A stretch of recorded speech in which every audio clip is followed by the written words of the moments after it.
Ragnaros the Fire Lord is one of the most iconic bosses in World of Warcraft, introduced in the original game as the final boss of the Molten Core raid and to the entirety of vanilla WoW. Ragnaros is one of the most powerful beings in Azeroth's lore, being the ruler of the Firelands and the master of the Dark Iron Dwarves. Summoned into Azeroth by the Dark Iron clan during their civil war, Ragnaros' emergence reshaped the landscape of Blackrock Mountain, forming the Molten Core that became his domain. 20 long years have gone since the release of this raid, and much has changed. So I figured why not take a step back and take a look at Molten Core when it first got released. Welcome to MMO Histories Molten Core.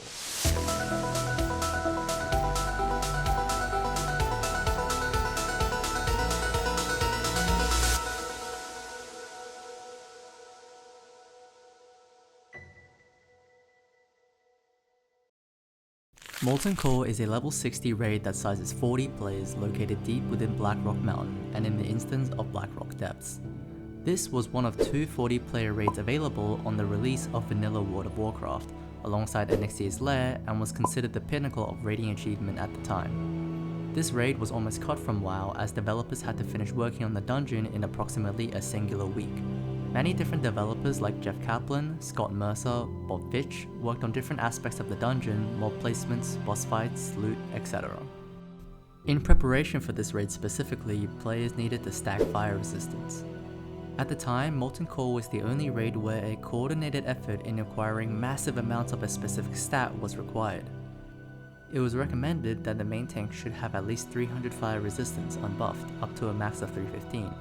Any melee should have at least 200 unbuffed, and any other class should have at least 100, with at least a few fire protection potions. In every case, the more fire resistance, the better. Players would have to gear accordingly, making sure that they bring the most DPS possible while also meeting the fire resistance requirements. In addition to the gearing, players would also have to complete the quest Attunement to the Core by obtaining a fragment from the Blackrock Depths instance. Although this quest isn't a prerequisite to enter the raid, this quest enables a shortcut from the bottom of Blackrock Mountain straight into the Molten Core, whereas otherwise players would have to traverse across the Blackrock Depths and run through dangerous areas to enter the raid manually. There were very few quests that involved the Molten Core. The only notable questline was the Hydraxian Water questline, which required killing one of each of the trash mobs in Molten Core and defeating the 4 Flamewalker bosses. The reward for this questline was a selection between Tidal Loop or Ocean's Breeze, both of which are blue rings with high fire resist. Back in 2004, this raid was considered the most difficult raid in the game. The size of the dungeon itself was massive, with 10 bosses including Ragnaros. The coordination, gear requirements, and raid mechanics were all monumental for a largely inexperienced player base. In fact, Molten Core and in turn Ragnaros remains the longest an end boss has survived in WoW history at a duration of 154 days. This encounter was the first encounter to demand an extensive use of consumables in the learning process, and even in the first few kills. Hence, it played a large part in the evolution of a raiding guild. There are several mechanics in the Molten Core which force the players to fight the bosses in a specific order. Most bosses guard runes of warding, which must be deactivated in order to summon Majordomo EXECUTUS, who in turn summons Ragnaros. Hence, when the game was first released, all 10 bosses must be killed before summoning Ragnaros. However, this is not necessarily the case anymore due to the added availability of Tranquilizing Shot in the Hunter's arsenal after a patch in the Burning Crusade. Tranquilizing Shot is a skill that removes 1 enrage and 1 magic effect from an enemy, and used to be only learnable from the Tome of Tranquilizing Shot, an item that dropped from the first boss, LUCIFRON. This skill is necessary in order to defeat the second boss, MAGMADAR. I'll get more into that later. The Tome of Tranquilizing Shot later became obsolete though, as in December 2006, the Burning Crusade, hunters would be able to learn the Tranquilizing Shot from their hunter trainers. The trash mobs along the way provide numerous materials, namely fiery cores, lava cores, and core leathers. These can be used to craft epic armor and weapons which have the necessary fire resistance to survive the final encounters against Majordomo EXECUTUS and Ragnaros. Players tackled this raid without any knowledge of what was to come, and so a large majority of players were undergeared and unprepared for what was in the raid.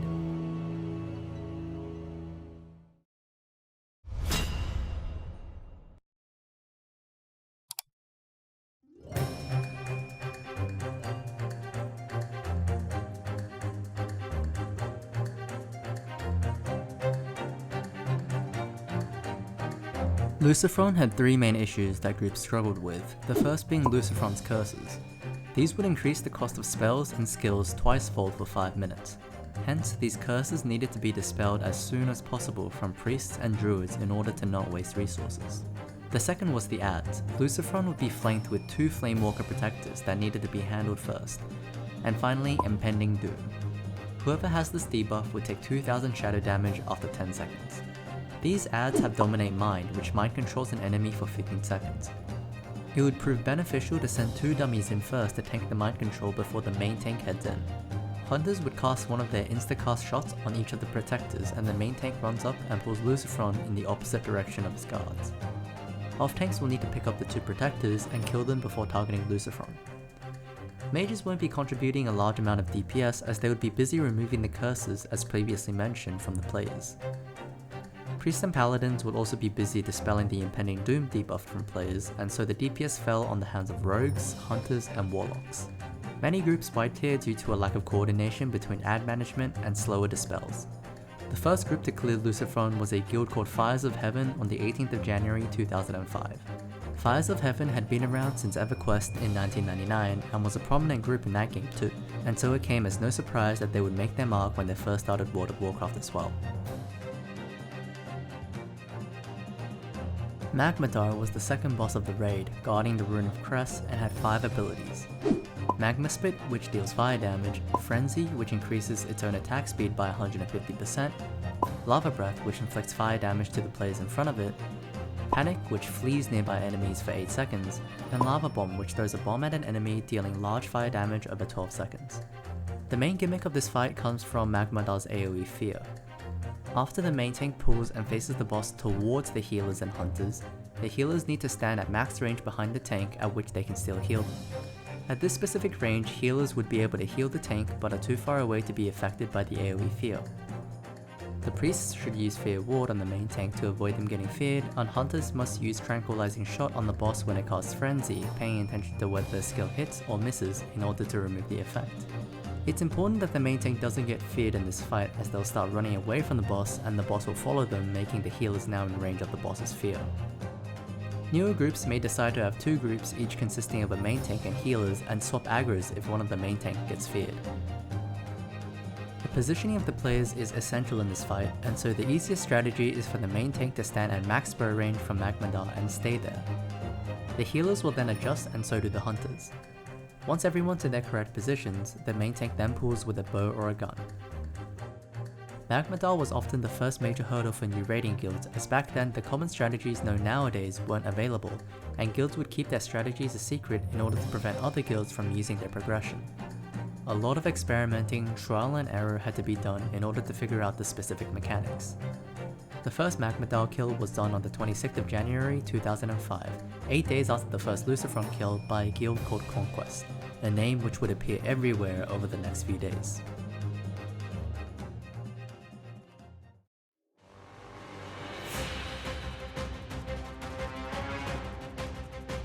After MAGMADAR is GEHENNAS, guarding the Rune of Moan. GEHENNAS is accompanied by 2 Flamewalker adds. GEHENNAS itself has 3 abilities, Shadow Bolt, which inflicts shadow damage to a player, Rain of Fire, which burns all players in a selected area for fire damage every 2 seconds for 6 seconds, and GEHENNAS Curse, which reduces healing for nearby players by 75% for 5 minutes. The Flamewalkers also have 3 abilities, Fist of Ragnaros, which stuns nearby enemies for 4 seconds, Sunder Armor, reducing the armor of nearby players by 10% and can be stacked up to 5 times, lasting 20 seconds. And lastly, Strike, which simply inflicts normal damage. The strategy for this fight involves pulling each of the mobs away from each other. Preparation for this fight was essential as many consumables were very effective in this fight. GEHENNAS needs to be pulled far enough away so that the only people in the range of his abilities are the main tank, his healers, and decursors. The 2 Flamewalker adds needs to be tanked far away from GEHENNAS and needs to be kept a decent distance apart so that the Fist of Ragnaros doesn't stun lock the melee DPS.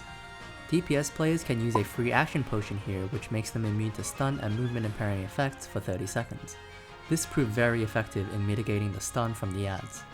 When GEHENNAS casts Curse, it must be removed as soon as possible by usually a mage or druid, as GEHENNAS does a fair bit of damage and the main tank won't last with the reduced healing.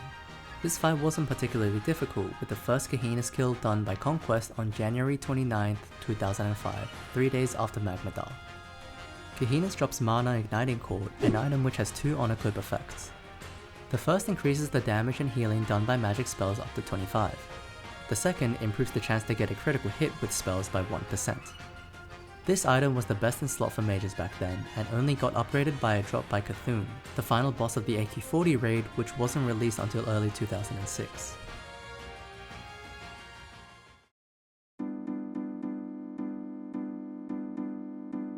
The next boss, GARR, guards the Rune of Blaz and has 8 small Firesworn adds. Both GARR and the Firesworn adds have 2 abilities. GARR has Anti-Magic Pulse, which dispels magic on nearby players, removing 1 beneficial spell effect, and Magma Shackles, reducing the movement speed of nearby players by 60% for 15 seconds. The Firesworn adds has Immolate, inflicting fire damage to a player and scorching them for dot fire damage for 21 seconds. They also have Eruption, which deals massive fire damage to all nearby players, knocking them back. The strategy for this fight is a bit unique, as it relies on party composition. In general, the more Warlocks in the party, the easier this fight is. Since the Firesworn adds are elementals, Warlocks are able to cast Banish on them, making them invulnerable but unable to act for 20 seconds. Each Warlock is assigned one of the Firesworn adds, and for that specific add, the Warlock must keep it banished and have a Voidwalker tank between the banishes, as after each banish, the add becomes immune to the effect for a short duration. Every Firesworn that isn't banished by a Warlock must be tanked by an off-tank and killed by the DPS. When each Firesworn dies, they explode, causing a large amount of damage to nearby players. Hence, it's beneficial if all the mobs are kept spread. Once all the off-tank assigned Firesworns are down, the group can fully focus on killing GARR, the Warlocks still keeping their respective Firesworn add banished until GARR dies. Once GARR dies, then the raid can focus the rest of the adds and kill them as well, one at a time. The first GARR kill was done shortly after GEHENNAS on January 29, 2005 by Conquest. GARR drops one of 2 bindings of the Windseeker materials needed to make Thunder Fury, Blessed Blade of the Windseeker, a legendary item that absolutely changed the guild's DPS output entirely. This item was insane on tanks, as the threat generation was far above any other weapon in the game, even all the way until the next expansion. This raised the allowed DPS ceiling for the raid, as now DPS don't have to worry about dealing too much damage and pulling aggro. DPS killing things faster mean that the kill times are faster, and that the healers were able to save their resources during long fights for the tanks. This item was undeniably best in slot for tanks, reaching far beyond just Molten Core. That being said, Thunder Fury couldn't be crafted until Blackwing Lair, as it required Elementium bars, which was a drop from Blackwing.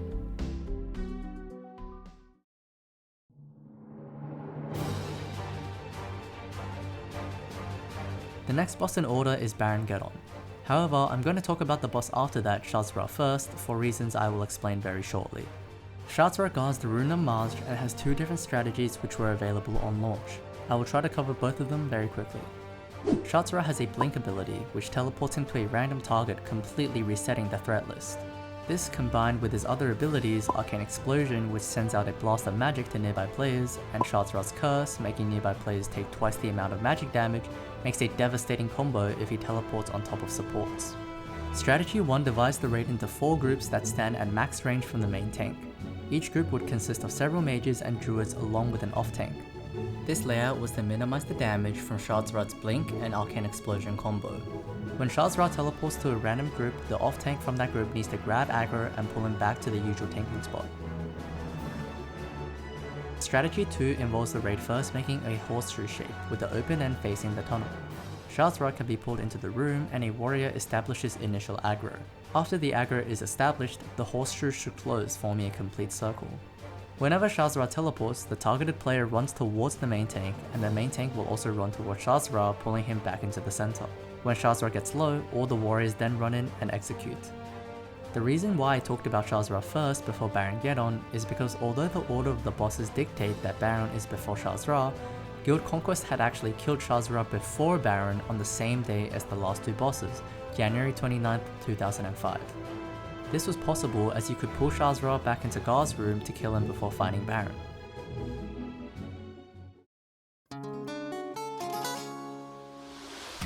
Baron GEDDON guards the Rune of Zeth, and is usually pulled into GARR's room as well in order to make enough space for the fight. The positioning of the players in this fight is essential due to his 3 main abilities: Inferno, Ignite Mana, and Living Bomb.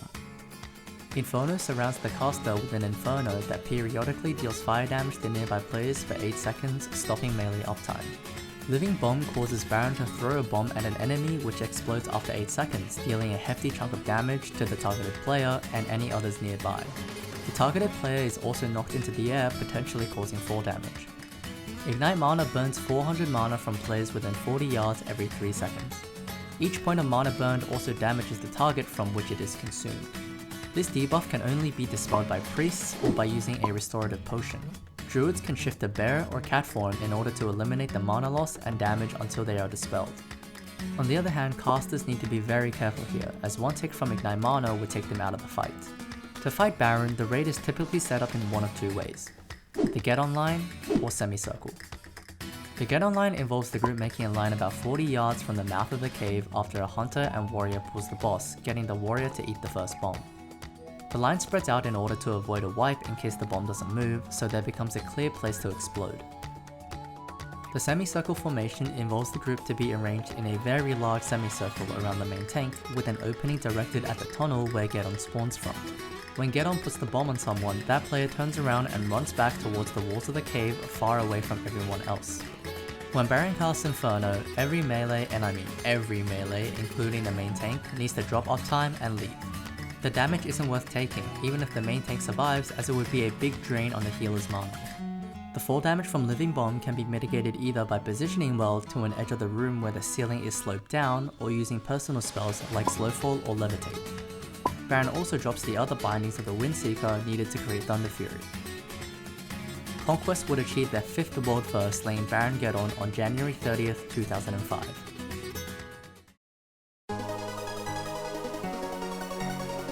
SULFURON Harbringer and his 4 Flamewalker Priest Guards watch over the Rune of Koro. For the SULFURON boss fight, there needs to be 5 tanks, one for SULFURON himself and one for each guard. SULFURON needs to be separated from the adds because the adds have an ability Dark Mending, which heals an ally for about 30,000 health. This can be casted on themselves, each other, or on SULFURON. Luckily, these spells can be interrupted, and so warriors and rogue need to be kicking and shield bashing. SULFURON himself also has an ability called Inspire, which increases the physical damage dealt by an add by 25% and increases its attack speed by 100% for 10 seconds. The magic debuffs from the guards are much worse than the melee damage they do, and so dispelling these debuffs should be an absolute priority for Horde Priests or Alliance Paladins. Afterwards becomes a DPS check to kill SULFURON. Conquest killed this boss on the 30th of January, the same day they had killed Baron. This would be Conquest's 6th world first title, the last 5 being within a time span of 2 days, and it would also be their last. See, competition within the world first raiding scene was intense, and nobody shared their strategies for defeating bosses, as that would only make a disadvantage for your own guild. Conquest, who's reigned supreme over the last 6 bosses, had been using some suspicious strategies that weren't exactly smiled upon by Blizzard. This would be exposed in the next boss of Molten Core, GOLEMAGG. GOLEMAGG guards the Rune of Theory, and is the most uneventful fight in the whole raid, being GOLEMAGG himself with 2 core rage adds. GOLEMAGG is a long fight with not so many mechanics. Magma Splash was an ability that reduces the tanking player's armor whilst also dealing fire damage and applying additional fire damage over time. Therefore, the main tank needed a large amount of fire resistance to mitigate the effect of Magma Splash, and healers needed to pay attention to their mana pools. The 2 core rager adds can simply be pulled away from GOLEMAGG and kept busy. The adds can't actually die, so there's no reason to DPS them. While Conquest was doing this fight, they had discovered a way to exploit line of sight of the adds, so that the boss fight was just GOLEMAGG himself. Blizzard saw what Conquest was doing and warned everyone in that raid to stop exploiting the game like that. The problem occurred when Conquest came back to Molten Core the very next day. If you're an MMO player, then you're most likely familiar or at least have heard of the concept of lockouts. A lockout is a time gate that stops players from doing the same raid over and over to get the best loot from the raid immediately. So for example, if the weekly lockout reset was on Tuesday and you raided on Wednesday, you wouldn't be able to go back in the raid to get loot until next Tuesday, as all the mobs and bosses do not respawn until then. This mechanic was introduced to make sure players don't just grind for a few days non-stop to get the best in slot, but rather have it spread across weeks and months. The next day that Conquest went in, the weekly lockout had reset, and so they would have to fight all the bosses again. However, they had their eyes set on the 7th world first kill. So much so in fact that they devised a strategy that allowed them to fight GOLEMAGG without killing the rest of the raid, with a Warlock and Rogue combo. The Rogue would stealth all the way to GOLEMAGG and aggro him. The Warlock then portal summoned the Rogue, which led the boss to run all the way back, aggroing all the mobs along the way. However, since the adds were slower than the boss himself, a Vanish would remove the aggro from all the other adds that aren't part of the boss group. They had skipped the entirety of Molten Core just to grab the boss for a chance at their 7th world first kill. It was an ingenious plan, but Blizzard was not very happy with it. Half an hour into the instance, Blizzard despawned the instance and banned 8 to 10 members of Conquest, claiming that they were exploiting line of sight on GOLEMAGG's adds. Conquest, however, denied these accusations, stating that you cannot exploit line of sight in GARR's room. The walls are shaped such that it is impossible, with a link to the fight's battle logs. As an attempt to prove their innocence, Conquest wrote up a website detailing all their strategies for each boss. Trash packs, party composition, etc. It was a complete guide of what they did to progress the Molten Core. It's hard to tell whether the ban was justified as this was 20 years ago, but to my knowledge the players never got unbanned. GOLEMAGG would eventually get taken down by a guild called Afterlife, although the date wasn't made explicitly clear. Afterlife, like Fires of Heaven, had been a guild that migrated from EverQuest and was one of the most respected and progressed guilds across various MMOs. The founder, Thought, had also invented the DKP or Dragon Kill Point loot system, and also the creator of ThoughtBot, a popular WoW website. In short, they were very reputable and would set their sights on the rest of Molten Core. GOLEMAGG drops Obsidian Etched Blade, which was a very powerful two-handed sword for warriors and paladins. GOLEMAGG also drops Azure Mage Blade, which is a main hand sword for spellcasters, but what's special about it is its effect. Upon equip, it increases the chance of getting a crit with spells by 1%, and also increases the damage and healing done by magical spells and effects by 40.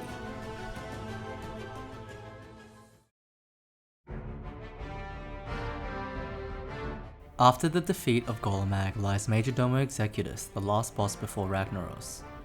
Consumables like Shadow Protection, Healing, Fire Prop Potions were extremely valuable in this fight. Majordomo Executus only spawns after you've deactivated all of the runes of warding from the previous bosses by using Aqua Quintessence on each of the runes. Executus comes with 4 Flamewalker healers and 4 Flamewalker elites, making this encounter a 9 enemy encounter. This fight is special as Executus himself isn't the target but rather his guards. Executus himself isn't a big problem, but the buffs he applies to his minions are.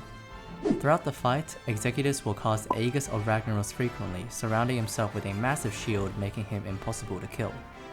His other abilities, Damage Shield and Magic Reflection, buff his minions, as Damage Shield causes arcane damage to any player that strikes a nearby minion, and Magic Reflection causes all nearby minions to reflect 50% of harmful spells for 10 seconds. DPS players would have to keep a close eye on their target as one stops melee damage and the other stops spell damage, otherwise they risk dying on their own offense. His last ability, Teleport, teleports a random enemy into the midst of burning fire. The healers could cast healing spells and Shadow Bolt, dealing shadowing damage to nearby players. The heals can be stunned and interrupted. The elites periodically cast Blast Wave, dealing fire damage to nearby enemies and reducing their movement speed by 50% for 8 seconds. The strat that was developed involved polymorphing the healers while focusing DPS on the 4 elite adds.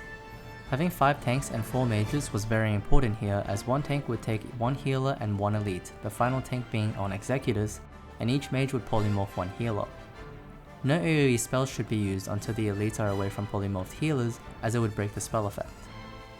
Once the elites are down, the healer adds will immediately break their polymorph, and the same idea occurs.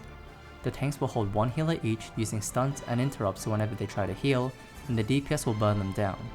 Evidently, Majordomo Executus was very difficult, as it took approximately a whole week and some more for Afterlife to claim world first kill on the 10th of February 2005, leaving only one boss remaining, Ragnaros the Fire Lord.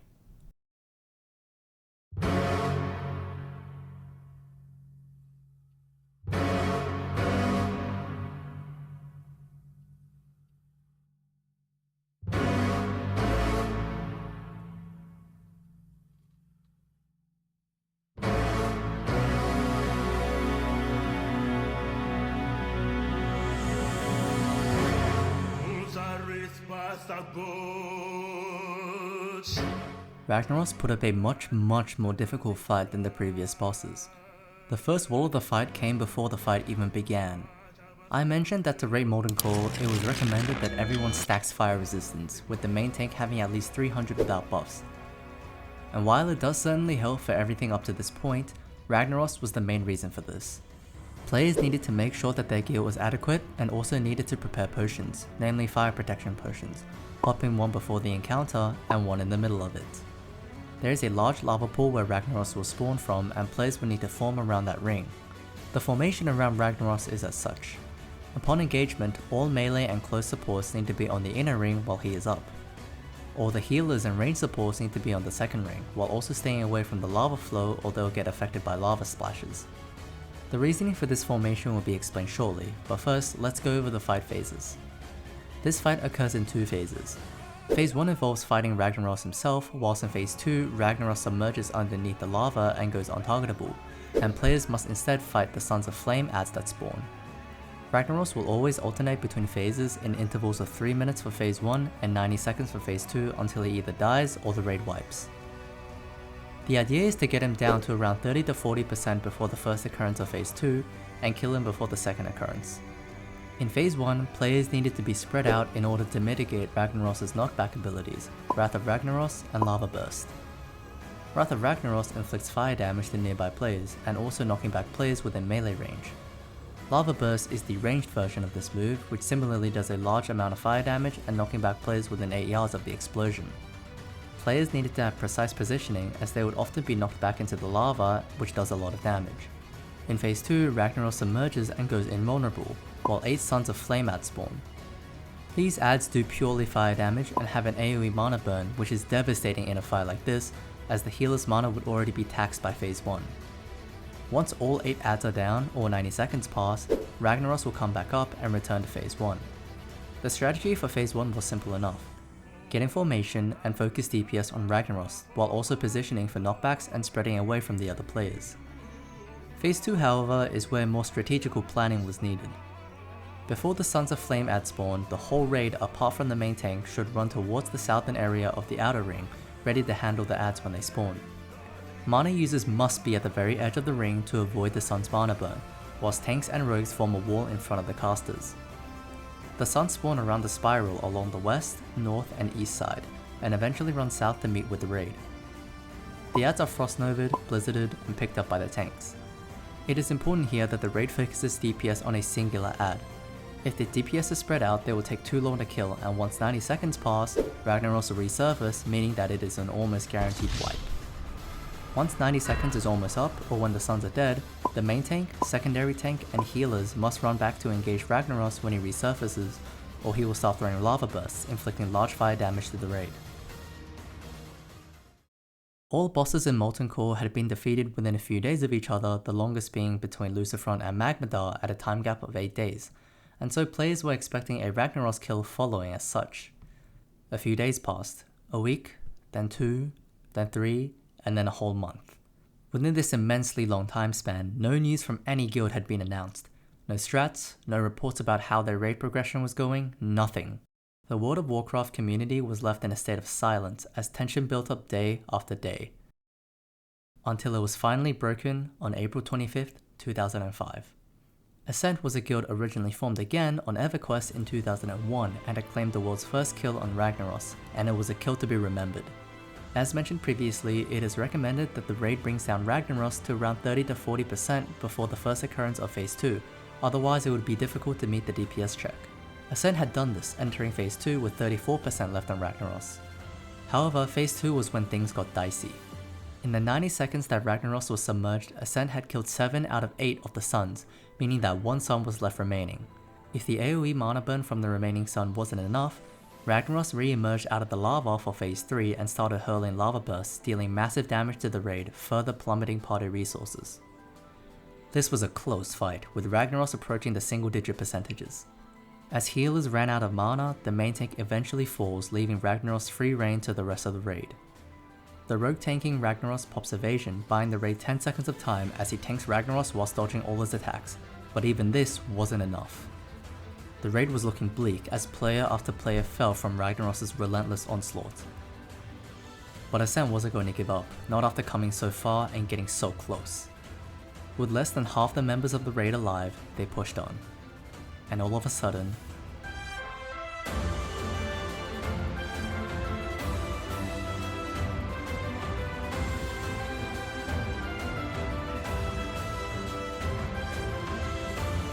Ragnaros was down. After 2.5 months from Majordomo EXECUTUS and after 3 months since LUCIFRON, Ascent claims the world first kill of Ragnaros on the 25th of April 2005, forever etching their names in WoW history. The most notable item dropped from Ragnaros was the Eye of Sulfuros with an estimated drop rate of 3%. This, when paired with the SULFURON hammer, creates the legendary hammer wielded by Ragnaros himself, Sulfuros.